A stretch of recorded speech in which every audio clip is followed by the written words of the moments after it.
Good morning friends, કેમ છો મિત્રો? સૌ મજામાં હશો, કુશળ હશો. મિત્રો, ધોરણ 7 પાઠ નંબર 7 પ્રાદેશિક સંસ્કૃતિનું ઘડતર. પાશ્ચાત્ય સંસ્કૃતિ અને પશ્ચિમી સંસ્કૃતિ એ પહેલાં વાત કરવાની છે. આપણે ભારતીય સંસ્કૃતિ, આપણે જે ભારતીય સંસ્કૃતિમાં રહી રહ્યા છીએ એ ભારતીય સંસ્કૃતિની અંદર કંઈક વિભિન્ન પ્રદેશોમાં પોતપોતાની સ્થિતિ મુજબ કંઈક અલગ અલગ બાબતો જોવા મળે છે. વિભિન્ન પ્રદેશોની અંદર જોઈએ તો આપણે એક વસ્તુનો ખ્યાલ છે, ગુજરાતની અંદર રહેનારા લોકો બોલી પ્રમાણે ગુજરાતી બોલી બોલતા હોય તો મહારાષ્ટ્રની અંદર બોલનારા લોકો મહારાષ્ટ્રીયન કહેવાતા હોય છે, મરાઠી બોલી બોલતા હોય છે.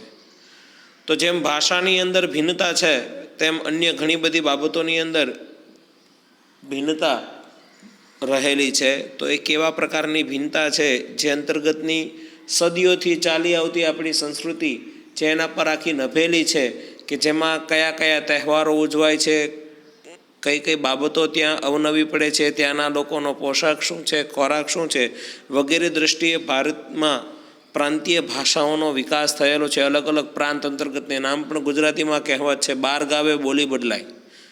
તો એ અંતર્ગત પણ ઘણા બધા ભાષાઓ જોવા મળતી હોય છે. તો એ શું, કેવી, કયા પ્રકારની ભાષા છે, ત્યાંના રીત રિવાજો શું છે, ખાનપાન શું છે, વસ્ત્ર પરિધાન કેવા છે, ત્યાંના કાવ્યો કયા પ્રકારના છે, નૃત્ય કયા પ્રકારનું છે, વગેરે વિષયનો પરિચય આપણે આ પાઠની અંદરથી તમને કરવાનો છે. અને આ પાઠ મિત્રો ખૂબ તમને કોમ્પિટિટિવ એક્ઝામમાં પણ ઉપયોગી થશે એવા પ્રશ્નો આની અંદર આપેલા છે, તો એમાં પૂરતું ધ્યાન આપજો. ભારતમાં પ્રાંતીય ભાષાઓનો વિકાસ, અલગ અલગ પ્રાંતોમાં બોલાતી ભાષાઓનો વિકાસ થયો છે. 9મી સદીમાં સ્થાપવામાં આવેલ મહોદયપુરમનું ચેર રાજ્ય હાલના કેરળનો એક ભાગ છે. 9મી સદીની અંદર આ ચેર રાજ્ય જે કીધું છે, તો એ કીધું છે મહોદયપુરમ. 9મી સદીમાં સ્થાપવામાં આવેલ મહોદયપુરમ એ ચેર રાજ્ય એટલે કે હાલના સમયનો કેરળનો એક ભાગ છે. કેરળની સંસ્કૃતિને તેના ભાષા મલયાલમ. કેરળની અંદર કઈ ભાષા બોલાય છે મિત્રો? ટીક કરજો એટલે તમને યાદ રહે. કેરળની અંદર મલયાલમ ભાષા બોલાય છે. આ સંસ્કૃતિ મલયાલમ સંસ્કૃતિ તરીકે, એટલે મલયાલમ ભાષા બોલાય છે માટે એની સંસ્કૃતિનું નામ શું આપ્યું? મલયાલમ એવું નામ આપવામાં આવ્યું છે. મલયાલમ ભાષા કેરળમાં બોલાતી મુખ્ય ભાષા છે.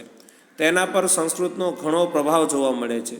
14મી સદીમાં વ્યાકરણ અને કાવ્યશાસ્ત્ર પર લખાયેલ લીલા તિલકમ ગ્રંથ મણિપ્રવાલમ શૈલીમાં લખાયો છે. 14મી સદીની અંદર વ્યાકરણ અને કાવ્યશાસ્ત્ર પર લખાયેલો ગ્રંથનું નામ આપ્યું છે લીલા તિલકમ.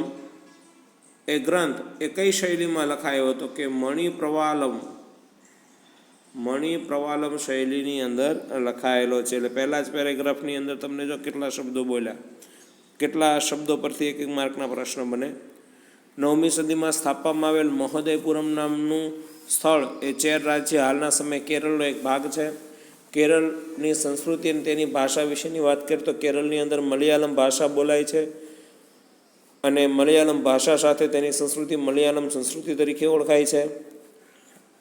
એના પર ઘણી બધી ભાષાઓનો પ્રભાવ પણ છે. 14મી સદીની અંદર વ્યાકરણ અને કાવ્યશાસ્ત્ર પર લખાયેલો ગ્રંથ લીલા તિલકમ એ ગ્રંથ પર મણિપ્રવાલમ શૈલીની અંદર લખાયો હતો. હવે વાત કરવી છે આપણે બંગાળી ભાષા માટેની. બંગાળી ભાષાનો ઉદ્ભવ સંસ્કૃત ભાષામાંથી થયો હોવાનું માનવામાં આવે છે. એટલે કે બંગાળીનું મૂળ તો શું છે? સંસ્કૃત છે. 15મી સદી સુધીમાં ઉપભાષાઓ તથા બોલીઓ મળી એક સામાન્ય સાહિત્યિક ભાષાનું સ્વરૂપ ધારણ કર્યું, જે પશ્ચિમ બંગાળની બોલચાલની ભાષા બની. જનજાતીય ભાષાઓ, ફારસી ભાષા અને ભારતમાં અંગ્રેજ શાસનની શરૂઆત બંગાળથી થતાં ત્યાં યુરોપિયન ભાષાઓની બંગાળી ભાષા પર પ્રભાવ જોવા મળ્યો. પ્રારંભિક બંગાળી સાહિત્યને 2 ભાગમાં વહેંચવામાં આવે છે. ટીક કરજો. એક સંસ્કૃતથી પ્રભાવિત અને બીજું સ્વતંત્ર. પ્રથમ ભાગમાં સંસ્કૃત મહાકાવ્યોનો અનુવાદ કરેલો છે અને બીજા ભાગમાં નાથ સાહિત્યનો સમાવેશ કરવામાં આવેલો છે. એટલે બંગાળની અંદર બોલાતી જે બંગાળી ભાષા છે, બંગાળી ભાષાનો ઉદ્ભવ સંસ્કૃતમાંથી થયેલો છે અને એ બંગાળી સાહિત્યને બે ભાગમાં આખું વહેંચવામાં આવે છે. એક સંસ્કૃતથી પ્રભાવિત ભાગ અને બીજો સ્વતંત્ર. પ્રથમ ભાગ જે સંસ્કૃતના મહાકાવ્યોનો અનુવાદ એના દર્શાવ્યો છે અને બીજા ભાગની અંદર નાથ સાહિત્યનો તેમાં સમાવેશ કરવામાં આવેલો છે. મિત્રો, હવે જોવી છે આપણે ગુજરાતી ભાષા. આપણે જે પ્રદેશમાં વસી રહ્યા છીએ ત્યાંના લોકોની ભાષા, ત્યાંના લોકોની બાબતો શું છે તે. ભારત અનેક ભાષાઓ અને બોલીઓ સાથે સંકળાયેલું રાષ્ટ્ર છે. પ્રાચીન કાળે ભારતમાં કઈ કઈ ભાષાઓ બોલાતી હતી, કઈ કઈ ભાષાઓનું ચલણ હતું? તો પ્રાચીન કાળે ભારતની અંદર સંસ્કૃત, પ્રાકૃત, તમિલ જેવી ભાષાઓનું ચલણ હતું. સમય જતાં તેમાંથી અનેક પ્રાદેશિક ભાષાઓનો વિકાસ થયો, એટલે કે આમાંથી નવી ભાષાઓનો ઉદ્ભવ થયો. પ્રાદેશિક રાજ્યોની સ્થાપનાને પ્રાદેશિક ભાષાઓના વિકાસમાં બળ પૂરું પાડ્યું. સંસ્કૃતમાંથી તેમજ દક્ષિણ ભારતમાં તમિલમાંથી ઘણી બધી ભાષાઓનો જન્મ થયેલો છે. સંસ્કૃત અને તમિલ બે ભાષામાંથી અન્ય ભાષાઓનો જન્મ થયો. 8મી સદીથી પ્રાદેશિક ભાષાઓના વિકાસમાં વેગ આવ્યો અને હિન્દી, ખડી બોલી, અવધી, બંગાળી, ગુજરાતી, મરાઠી, મલયાલી, તેલુગુ અને કન્નડ ભાષાઓ વિકસી.